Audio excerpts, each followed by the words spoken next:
Bizim onkolog Vüqar Mahmudov, mamoloqumuz bugün buradadır. Doktor, sizi bura dəvət edəcəm mən. Xoş gəldiniz.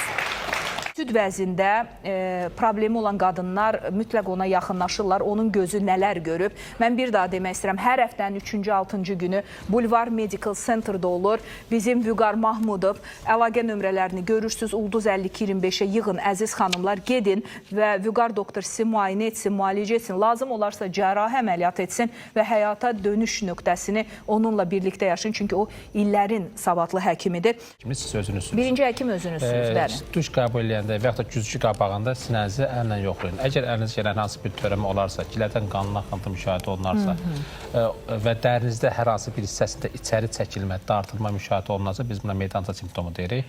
Eyni zamanda bu xəstədə görsənmir, limon qabığı, portakal qabığı sindromu deyirik. O olarsa, o zaman həkimlə müraciət eləsinlər. Yox, gözləməsinlər ki, çəkib gedəcək, yaxşı olacaq, olmayacaq. Daha geri irəliləmiş mərhələdə gələcək və biz də heç nə elə bilməyəcək. Eləyəcək, amma istədiyimiz nəticəni almamaq ola bilər. O yüzden nə zaman erkən mərhələdə müraciət olarsa, o zaman daha uzun ömür və daha yaxşı nəticə və həkim də seçimi çox olur, həm əməliyyat, həm müalicə baxımında. Yox, gecikmiş formada artıq bizim də təsir edə biləcək variantlarımız azalır. Bu xanımda şiş böyük olmasına baxmayaraq, artıq portakal qabığı sindromu olmasına baxmayaraq... Yəni, dəri portakal qabığının deşik-deşik belə məsaməli olur, yəni? Olmasına baxmayaraq, bəxti gətirib ki, luminal A tipidir. Mən kimlərinsə könlünü bulandırmaq istəmirəm, amma portakal qabığı formasındadırsa artıq bədmi deməkdir? Bəli, bir klinik göstəricisidir.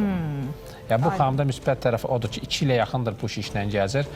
Luminal A forma olduğu üçün, yəni bədin yaxşı forması olduğu üçün hələ bir problem törətmir. Bizdə xəstələr olur ki, bir ay içərisində biz müayinələri yetirib qutarmadan artıq yayılmağa başlaya bilir.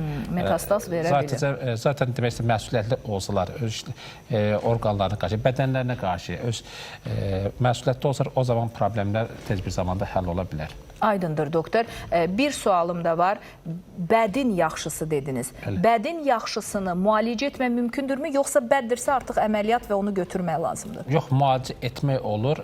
Amma əməliyyat da müalicənin bir növü olduğu üçün bir var ximioterapiyadan başlayıb əməliyyat ximioterapiya. Bir var ki, ilk mərhələdə olan ximioterapiyanın bir neoadjuvant deyirik onu. O olmadan belə başlamaq olar. Yəni, bir mərhələni artıq xəstə... Əlavə süd vəzi ümumiyyətlə nədir? Bu xəstədə əlavə süd vəzidir, əlavə süd vəzi giləsidir. 3 dənə bir süd vəzidir. 3 dənə gilə var. O gördüyünüz xal falan deyil, yəni o gördüyünüz gilədir. Əməli başda süd vəzinin giləsidir, 3 yerdədir. Bu əlavədir. Biz buna dəyirikmi, yoxsa elə belə yaranıb? Bu estetik baxımdan, bu nə zaman olur? Çox zaman qoltuq altı nahiyədə əmələ gəlir bunlar.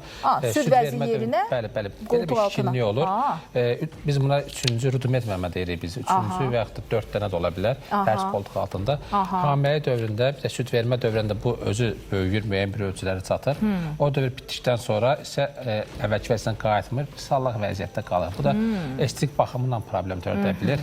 Sumqayıt Bulvar Medical Center'da həftənin sadəcə 3-cü və 6-cı günləri olur. Ona görə yazılmaq üçün mütləq öncədən Ulduz 5225'e yığın. Mən Sumqayıt ətrafı bütün bölgələri, elə Qubamız, Qusarımız, Şimalımız, yəni dəvət edirəm. Gəlin əziz xanımlar, yoxlanın.